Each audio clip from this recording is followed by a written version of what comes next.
I just switched my camera to the 4K version. I didn't even know that I could do that, but I feel like you guys can see everything. Anyway, hi guys. As I'm filming this video, it is like 85 degrees outside, but tomorrow it's gonna be in the 50s to 60s. I am so excited. I love fall, I love cold.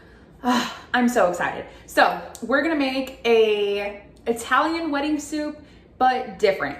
Super vegified, healthified, super good. So one of you guys actually sent me this recipe, so thank you. But I'm gonna be making the half version of this because the person who sent me the recipe feeds 5 people with this, and we're 2 people and a toddler. So I'm gonna make half this recipe. I will link the half, I'll write down the full recipe in the bottom.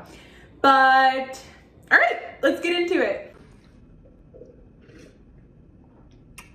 So good. Okay, wait, before we get into it, look at what I made. I made this gigantic bowl of my chicken bone broth. There is the recipe, and it'll be linked down below, but look at that, and we're gonna use it. It's gonna be so good. Okay, you guys wanna know what is so great about this recipe?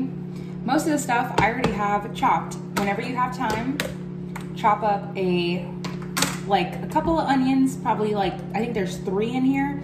And look, you have a diced onion ready to go whenever you need it.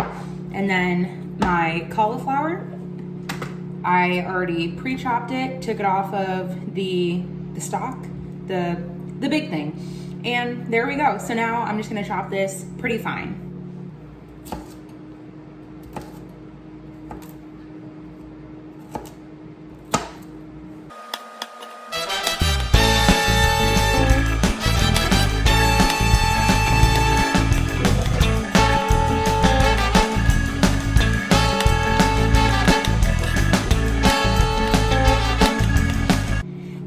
This recipe is turning out to be a cleaning out what's in my freezer, because I also have some chopped up celery that I had tossed in my freezer with the word celery. And this is literally the exact amount I need. I also had a bag of frozen cauliflower and broccoli, but most of the broccoli was what was left, which is perfect because that's what I needed. And I'm just gonna get all of this out. This was frozen, and just to speed up the process, I threw it up. I threw it in the microwave, and I'm just gonna give it a rough chop. I don't know why they call it a rustic chop. To me, I just wanna chop it in pieces that are edible. You don't want a big old piece, and you don't want tiny little bits. So just run your knife through. Doesn't have to be perfect. Okay, that's good. Now we can work on our soup. Okay, I realized that I forgot a bell pepper too. This is a huge bell pepper. We're just gonna cut it in half, and I'm gonna go take out the seeds. We're gonna do the same thing, just roughly chop these. The outside skin of a bell pepper is a little bit rough if you don't have a super sharp knife to get through it. So I like to cut it with the inside, if that makes sense. So skin side down. And small pieces like that too. Just run the knife along. Okay, now we can get working on our soup. All right, I switched angles. Now we're gonna add in some butter and some olive oil. If you just have olive oil, you can do olive oil. The reason I add the butter is for flavor, and the olive oil is for higher temperature cooking. I'm gonna take my nice new little ladle, soup spoon-ish thing. I got this from the PX. It's by Martha Stewart. It's amazing. I love it. Not sponsored, but I totally wish it was. Martha, holla. Ooh, look at the color of the butter. I don't know if you guys can see that, but it looks beautiful. Okay, so now working over about a 6 to a 7, so like medium high, we're gonna add in our veggies all at the same time. I'm gonna add my pre-chopped onion. Having this is so useful. You just kind of want to put it in like a glass jar or something, or even like a Ziploc bag, because it makes it smell like onions. Then we can add in all of this.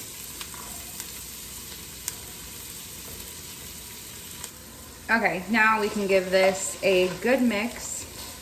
Look at all of the color. Oh wait, I forgot my celery.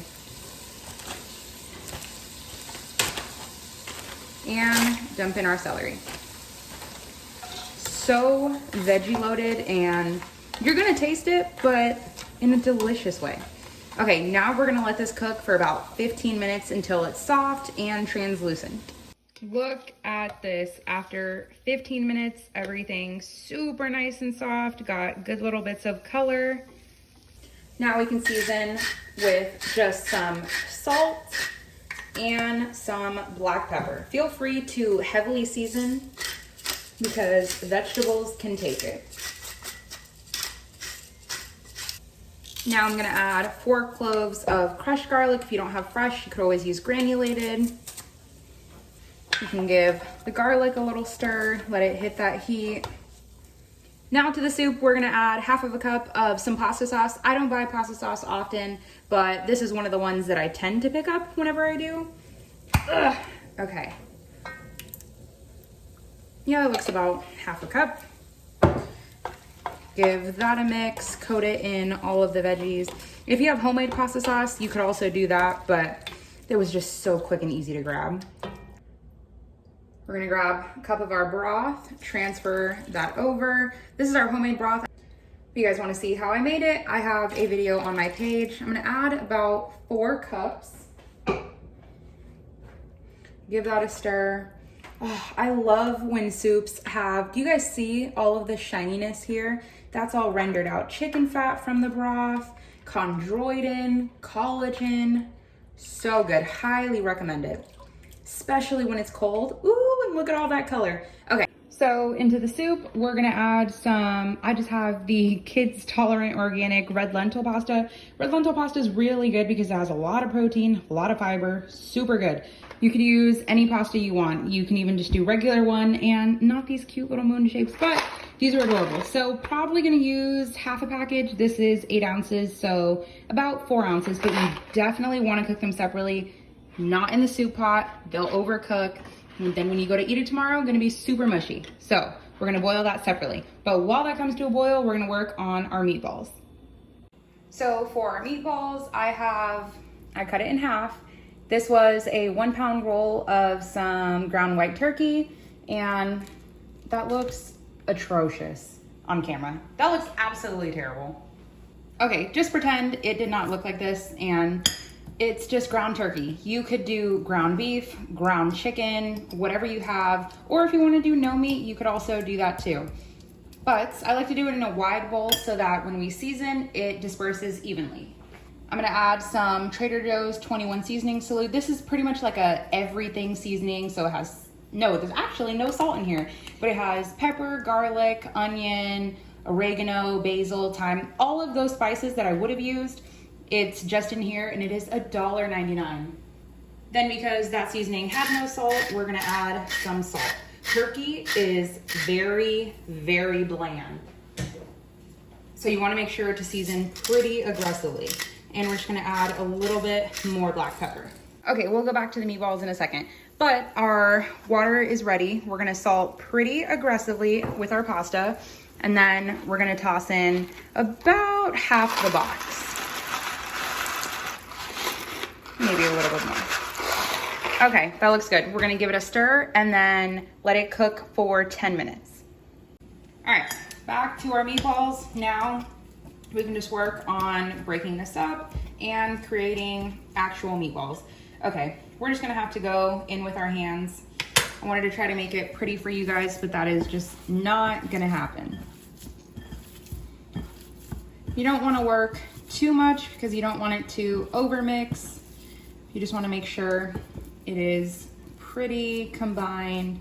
Okay, that looks great. I think the turkey I was using was 85% lean. Trust me, you do not want to go 99% lean and 1% fat. I have definitely done that, and I will tell you, it's not what you want.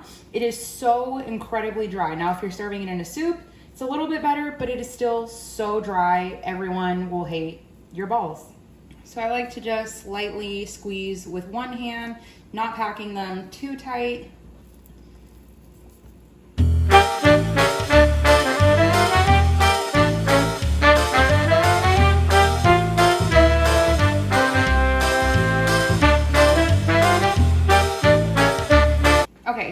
meatballs, and I think that is perfect. Now we can go wash our hands and drop them into the soup.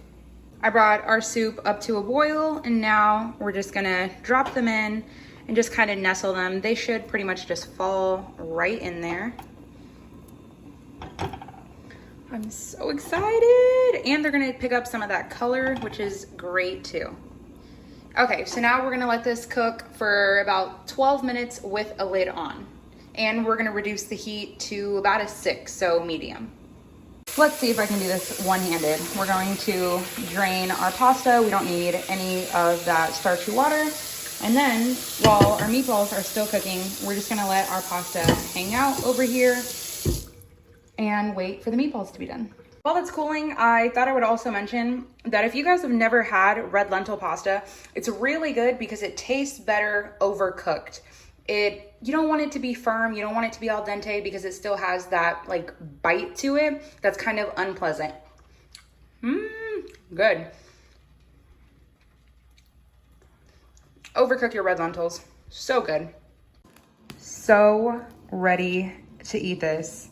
Veggie packed, flavor packed, and some keto toast with garlic and salted butter. Look at that. And look at how cute these little pasta shapes are. You have to make this.